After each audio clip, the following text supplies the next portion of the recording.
O direito pode ser definido como um conjunto de normas e regras que regulam relações entre indivíduos e instituições dentro de uma sociedade. Essas normas são criadas e aplicadas pelo Estado e têm como objetivo garantir a ordem e a justiça. O justnaturalismo é uma teoria filosófica que defende a existência de um conjunto de leis e direitos que são inerentes à natureza humana e que devem ser respeitadas independente das leis criadas pelo Estado. De acordo com o naturalismo, o direito positivo, ou seja, as leis que são criadas pelo Estado, devem em conformidade com o direito natural, ou seja, o direito inerente à natureza. Assim, a relação entre o direito e o naturalismo é que, quando o direito se refere às leis criadas e aplicadas pelo Estado, o naturalismo defende a existência de direitos inerentes à natureza humana, que devem ser respeitados independente das leis criadas pelo Estado. O positivismo jurídico considera a norma como um comando formulando a teoria imperativista do direito. Essa frase de Norberto Bobbio relaciona a concepção do direito como um conjunto de normas que devem ser obedecidas pela sociedade. De acordo com o positivismo jurídico, o direito é criado e definido pelo próprio Estado. Essa concepção de direito como norma é conhecida como teoria imperativista do direito e considera as normas jurídicas são imperativas, ou seja, impõem a obrigação de cumprimento por parte dos próprios cidadãos. Essa concepção do direito como norma pode relacionar ao racismo de diferentes formas, dependendo da perspectiva também adotada. O racismo pode ser perpetuado por normas jurídicas discriminatórias. Se o direito é visto como um conjunto de normas a serem cumpridas, é possível que alguma dessas normas sejam injustas e discriminatórias, favorecendo ou prejudicando determinado grupo de pessoas. Por exemplo, normas que autorizam a segregação racial, a exclusão de minorias de certos espaços ou atividades, ou criminalização de condutas associadas a determinados grupos étnicos, podem considerar como normas que perpetuam o próprio racismo. A relação entre direito, poder e racismo. O racismo é uma forma de poder estrutural que é mantida por meio do direito. O direito é usado para justificar a discriminação racial e para manter a hierarquia racial existente na sociedade. Além disso, o direito é usado para proteger os interesses da classe dominante e para manter a desigualdade econômica. Nas concepções institucionalistas, o direito vai ser produzido pelas instituições, que lutam pelo poder na sociedade. Essas instituições detêm o poder institucional tanto de combater quanto de apoiar o racismo. O direito e o poder deveriam agir na direção do antirracismo, mas podemos ver na história da sociedade que é exatamente o contrário. Podemos pegar como exemplo o regime nazista, que utilizou seu poder para exterminar 6 milhões de judeus durante o Holocausto. Além dos judeus, outras minorias, como ciganos, homossexuais e negros, foram perseguidos e aprisionados em campos de concentração.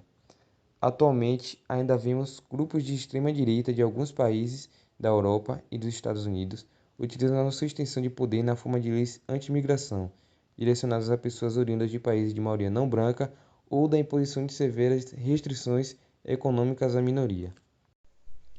Adilson José Moreira, doutor em Direito Constitucional, propõe que o Estado brasileiro contribui de várias formas para a operação racial do povo negro e do povo indígena, motivo pelo qual ele está moral e juridicamente obrigado a criar iniciativas que possam reverter os problemas por ele causados. Essa frase vai de encontro com o que Silva traz, porque, segundo ele, o direito não é apenas incapaz de extinguir o racismo, como também é por meio da legalidade que se forma um sujeito racializado.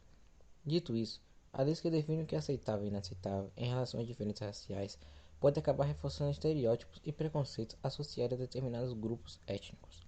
Essa frase oferece, portanto, uma reflexão crítica sobre as capacidades e limitações da lei que se refere à questão do racismo. Embora a lei seja uma ferramenta importante na luta contra o racismo, ela não é suficiente e pode até perpetuar a discriminação.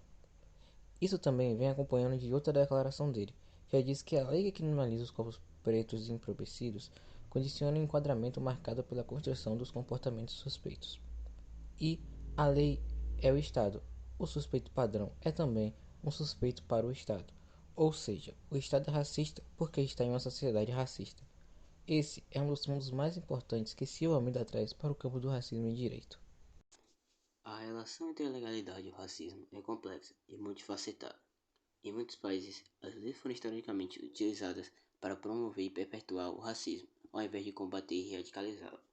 Por exemplo, durante a era da escravidão nos Estados Unidos, A lei estava em vigor para permitir posse de escravos, privando as pessoas negras de seus direitos e liberdades básicas.